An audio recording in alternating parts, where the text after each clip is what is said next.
नमस्कार दोस्तों, स्वागत है आपका आज के मुख्य समाचार में, जिसमें सबसे पहली और बड़ी खबर में आपको बताएंगे कि हिजाब बैन पर कर्नाटक हाई कोर्ट के फैसले को सुप्रीम कोर्ट में चुनौती, छात्रा ने दायर की याचिका। दूसरी बड़ी खबर में जिक्र होगा कि एमएलसी चुनाव को लेकर बीजेपी में खींचतान की शुरुआत, कानपुर में एक सीट पर 8 दावेदार। तीसरी बड़ी खबर में आपको बताएंगे कि अखिलेश यादव ने उठाए निर्वाचन आयोग की भूमिका पर सवाल, स्वतंत्र भूमिका का उठाया मुद्दा। चौथी बड़ी खबर में जिक्र होगा कि मोदी सरकार पर राहुल गांधी का करारा प्रहार, बोले गलत नीतियों का नतीजा आम आदमी भुगत रहा है। और इसी के साथ पांचवी खबर में आपको बताएंगे कि नीतीश बनाम बीजेपी 4.5 साल की दोस्ती के बाद क्यों खिंची बिहार एनडीए में तलवार, बिगड़ न जाए नंबर गेम और कहीं गिर न जाए बिहार में सरकार। दोस्तों, हर एक खबर की गहराई में आपको ले जाएंगे, लेकिन उससे पहले हिजाब पर जो बैन लगा है, इस पर आपका क्या कहना है हमें जरूर बताइए। क्या बिहार में सरकार गिरेगी कि नहीं गिरेगी, आप हमें जरूर बताइए। और साथ ही साथ वीडियो को लाइक करना मत भूलिएगा। लाइक करके अगर चैनल पर नए हैं तो लाल बटन को दबा के चैनल को सब्सक्राइब कीजिए, घंटी बजाइए और कमेंट में अपनी राय हम तक पहुंचाइए। ज़्यादा लोगों तक वीडियो शेयर कीजिए। रुक करते हैं सबसे पहली और बड़ी खबर की तरफ। हिजाब बैन पर कर्नाटक हाई कोर्ट के फैसले को सुप्रीम कोर्ट में मिली है चुनौती और छात्रा ने दायर कर दी है याचिका। जी हाँ दोस्तों, कर्नाटक के शैक्षणिक संस्थाओं में हिजाब पर प्रतिबंध को चुनौती देने वाली याचिकाओं को खारिज करने वाले कर्नाटक उच्च न्यायालय के आदेश को चुनौती देते हुए सुप्रीम कोर्ट में एक याचिका दायर की गई है। एक छात्रा निबा नाज ने कर्नाटक उच्च न्यायालय के आदेश के खिलाफ याचिका दायर की है। इससे पहले कर्नाटक उच्च न्यायालय ने मंगलवार को कहा कि हिजाब पहनना इस्लाम धर्म में आवश्यक धार्मिक प्रथा का हिस्सा नहीं है और उसने कक्षाओं में हिजाब पहनने की अनुमति देने के लिए मुस्लिम छात्राओं की याचिकाएं खारिज कर दी। और अदालत ने इसके साथ ही राज्य में शैक्षणिक संस्थाओं में हिजाब पर प्रतिबंध बरकरार रखा।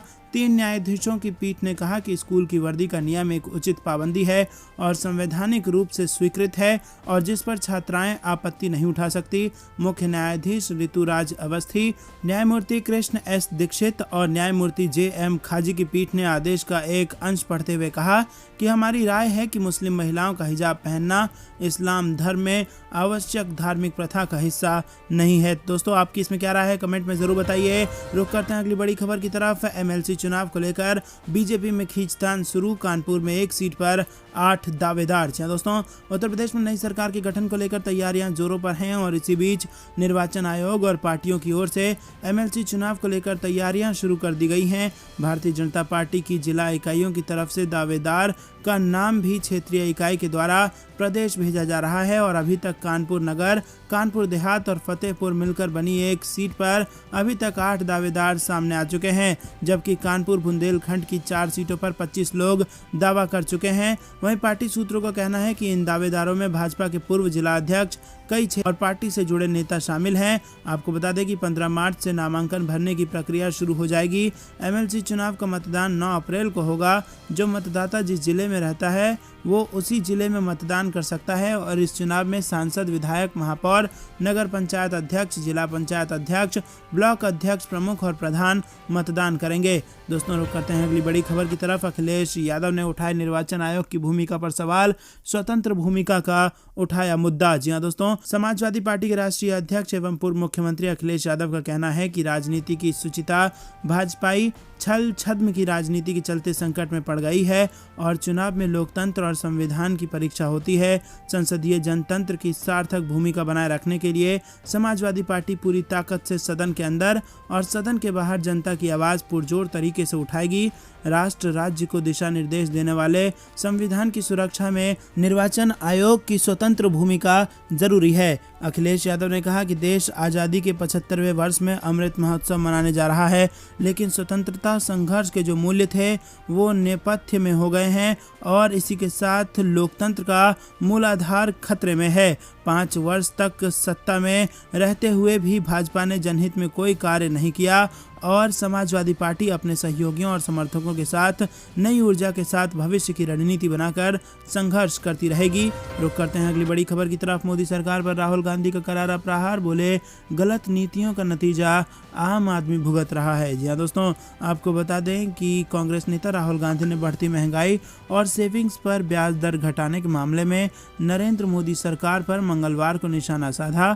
राहुल गांधी ने कुछ आंकड़ों के साथ ट्वीट किया और उसमें उन्होंने लिखा कि सरकार की गलती नीतियों का परिणाम आम नागरिक झेल रहा है। क्या जनता को राहत देने की जिम्मेदारी सरकार की नहीं है? राहुल गांधी ने एफडी, पीपीएफ और ईपीएफ के ब्याज दरों के आगे गिरावट का चिन्ह लगाकर बताया कि आम नागरिकों की सेविंग्स में गिरावट आ रही है, जबकि खुदरा मुद्रास्फीति और थोक मुद्रास्फीति बढ़ रही है और इस वक्त एफडी पर 5.1% ब्याज मिल रहा है, जबकि पीपीएफ पर 7.1%, ईपीएफ में 8.1% की दर से ब्याज मिलता है, जबकि खुदरा मुद्रास्फीति 6.07% है और वहीं थोक मुद्रास्फीति 13.11% है। रुक करते हैं अगली बड़ी खबर की तरफ। नीतीश बनाम बीजेपी 4.5 साल की दोस्ती के बाद क्यों खिंची बिहार एनडीए में तलवार, बिगड़ न जाए कहीं नंबर गेम। जी हां दोस्तों, बिहार विधानसभा अध्यक्ष के साथ हुई बदसलूकी का मामला सियासी तौर पर तूल पकड़ने लगा है। बीजेपी और जेडीयू के बीच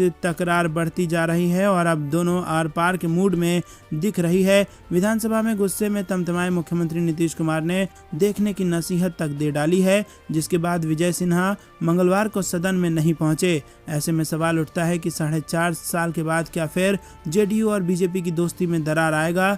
बिहार के लखीसराय के पुलिस अधीक्षक व थाना प्रभारी के खिलाफ जांच को लेकर जेडीयू और बीजेपी के बीच तलवार खिंच गई है। बिहार की राजनीति में बीजेपी और जेडीयू के बीच ये नाक की लड़ाई बन गई है।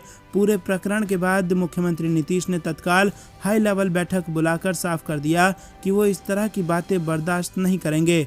वहीं वीआईपी अध्यक्ष मुकेश सहनी सीएम नीतीश कुमार के पक्ष में खड़े दिख रहे हैं, जबकि बीजेपी भी आक्रामक मूड में उतर गई है।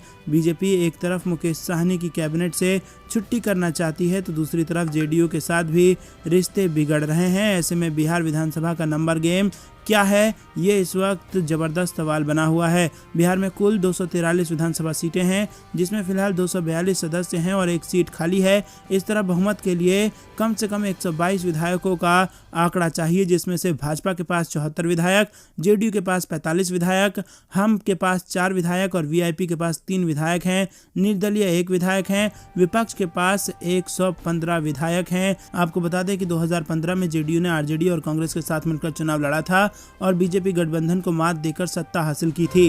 रुक करते हैं अगली बड़ी खबर की तरफ। पंजाब में कोरोना संबंधी सभी प्रतिबंध हटाए गए। संक्रमण के मामले घटने पर सरकार ने लिया ये बड़ा निर्णय। जी हां दोस्तों, सरकार ने कोविड-19 संबंधी सभी प्रतिबंध हटा लिया है और इस संबंध में जारी एक पत्र में आम लोगों को कोविड-19 संबंधी एहतियात बरतते रहने की सलाह दी गई है। सोमवार को पंजाब में कोरोना संक्रमण के 48 नए मरीज मिले थे और अच्छी बात यह रही कि 24 घंटे में संक्रमण से अभी तक मौत का नया मामला सामने नहीं आया है। पंजाब में अब तक कोरोना से 17,724 लोगों की मौत हो चुकी है। पंजाब स्वास्थ्य विभाग के अनुसार राज्य में भर्ती 18 कोरोना संक्रमितों को सांस लेने में परेशानी हो रही है। होने पर क्रिटिकल केयर यूनिट 3 में रखा गया है और एक मरीज गंभीर स्थिति में है। वहीं जालंधर में 9, पटियाला में 6, फाजिलका मोहाली में 5-5, कपूरथला पठानकोट में 3-3, 5 जिलों में 2-2 और 7 जिले में 1-1 संक्रमित मिला है। तो दोस्तों, इसको देखने के बाद अब पंजाब सरकार ने सभी प्रतिबंधों को हटा लेने का फैसला किया है। रुक करते हैं अगली बड़ी खबर की तरफ। लोकसभा स्पीकर ओम बिरला ने केंद्रीय मंत्री गिरिराज सिंह को सदन में लगाई फटकार। जी हां दोस्तों, आपको बता दें कि लोकसभा अध्यक्ष ओम बिरला ने सदन में अनुशासन का आदेश देते हुए मंगलवार को केंद्रीय ग्रामीण विकास मंत्री गिरिराज सिंह को फटकार लगाई। ग्रामीण विकास राज्य मंत्री साध्वी निरंजन ज्योति मंगलवार को पीएम आवास योजना से जुड़े सवालों के जवाब दे रही थी। जब केंद्रीय राज्य मंत्री ज्योति बोल रही थी, उनके वरिष्ठ सहयोगी गिरिराज सिंह ने हस्तक्षेप किया और बोलना शुरू कर दिया। इस पर स्पीकर ओम बिरला ने इसका विरोध किया और सिंह को तुरंत बैठने को कहा। जहां दोस्तों, बिरला ने गिरिराज सिंह को फटकार लगाते हुए कहा कि मंत्री जी कृपया बैठ जाइए। अब जब राज्य मंत्री बोल रहे होते हैं तो कैबिनेट मंत्री बीच में आ जाते हैं। जो मंत्री बोल रहे हैं उन्हें पूरा जवाब देना चाहिए। किसी अन्य मंत्री के लिए बीच में हस्तक्षेप करना उचित नहीं है। या तो कैबिनेट या राज्य मंत्री पूरा जवाब दें, एक दूसरे के साथ हस्तक्षेप ना करें।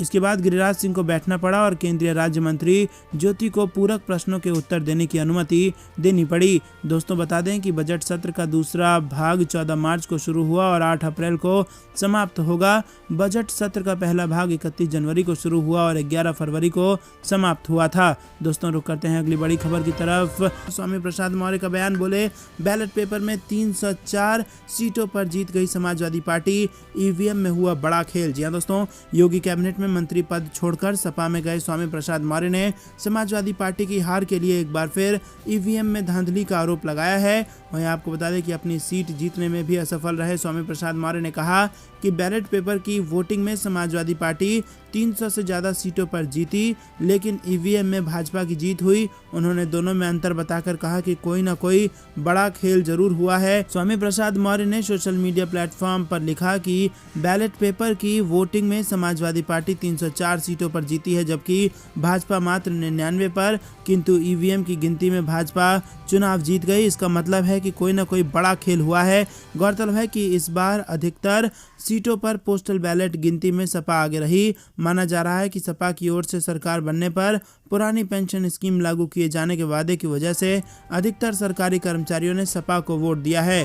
दोस्तों रुक करते हैं अगली बड़ी खबर की तरफ। ओम प्रकाश राजभर ने केशव प्रसाद मौर्य को दिया ऑफर, कहा इज्जत से राजनीति करनी हो तो समाजवादी पार्टी में हो जाएं शामिल। जी हां दोस्तों, उत्तर प्रदेश विधानसभा चुनाव के नतीजे घोषित किए जाने के बाद सुहेलदेव भारतीय समाज पार्टी के राष्ट्रीय अध्यक्ष ओम प्रकाश राजभर ने उत्तर प्रदेश के डिप्टी सीएम केशव प्रसाद मौर्य पर तंज कसा। उन्होंने एक टीवी इंटरव्यू के दौरान केशव प्रसाद मौर्य को समाजवादी पार्टी में शामिल होने का ऑफर देते हुए कहा कि उन्हें अगर इज्जत से राजनीति करनी है तो वो उनके साथ चले जाएं। दरअसल ओम प्रकाश राजभर बात कर रहे थे एक बड़े न्यूज चैनल से और यूपी चुनाव में अपने गठबंधन की हार को लेकर ओम प्रकाश राजभर ने कहा कि हम बहुत सारी सीटों पर बेहद कम अंतर से हारे हैं।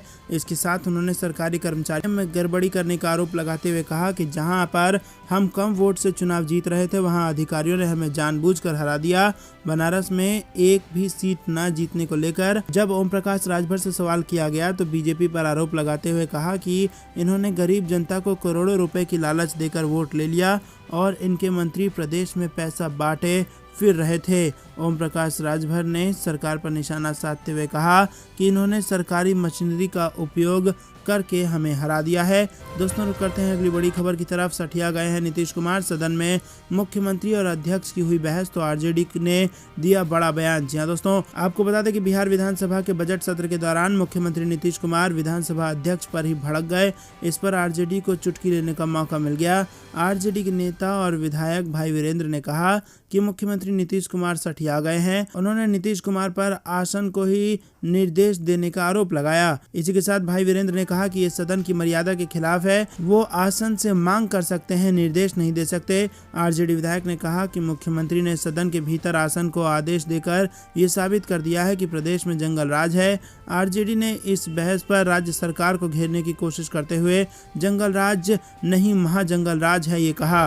दोस्तों रुक करते हैं अगली बड़ी खबर की तरफ। पंजाब के बाद आम आदमी पार्टी का मिशन हिमाचल और गुजरात, जल्द प्रचार शुरू करेंगे भगवंत मान और अरविंद केजरीवाल। जी हां दोस्तों, पंजाब चुनाव में शानदार जीत के बाद आम आदमी पार्टी हिमाचल प्रदेश और गुजरात के चुनावी मैदान में उतरने के लिए तैयार है। इन दोनों प्रदेशों में इस साल नवंबर में मतदान होगा। विश्वसनीय सूत्रों के अनुसार दिल्ली के मुख्यमंत्री अरविंद केजरीवाल और पंजाब के मनोनीत मुख्यमंत्री भगवंत मान इन दोनों चुनावी राज्यों में प्रचार करेंगे। हिमाचल प्रदेश और गुजरात दोनों में अब तक भारतीय जनता पार्टी और कांग्रेस का सीधा मुकाबला रहा है। वहीं आपको बता दें कि सूरत नगर निकाय चुनाव में मिली असफलता से उत्साहित आम आदमी पार्टी को प्रधानमंत्री नरेंद्र मोदी के होम स्टेट गुजरात में अवसर की एक झलक दिखाई दे रही है। सूत्र का कहना है कि जहां तक हिमाचल का सवाल है, ये पंजाब की सीमा से लगा हुआ है और पंजाब में आम आदमी पार्टी ने प्रचंड बहुमत के साथ अभी विधानसभा चुनाव में जीत हासिल की है। आम आदमी पार्टी को उम्मीद है कि पंजाब की लहर हिमाचल प्रदेश तक भी पहुंचेगी। आम आदमी पार्टी ने पंजाब चुनाव में 92 सीटें जीतकर शानदार जीत दर्ज की है और अपने अधिकांश प्रतिद्वंदियों को हाशिए पर धकेल दिया। दोस्तों रुक करते हैं अगली बड़ी खबर की तरफ। होली से पहले लग सकता है बड़ा झटका और आप पर भी होने वाला है असर। जी हां दोस्तों, आपको बता दें कि होली भारत के प्रमुख त्योहारों में से एक है और ये त्योहार 18 मार्च को इस बार मनाया जा रहा है। हालांकि इस बार होली से पहले ही आम लोगों को 5 बड़े झटके लग चुके हैं।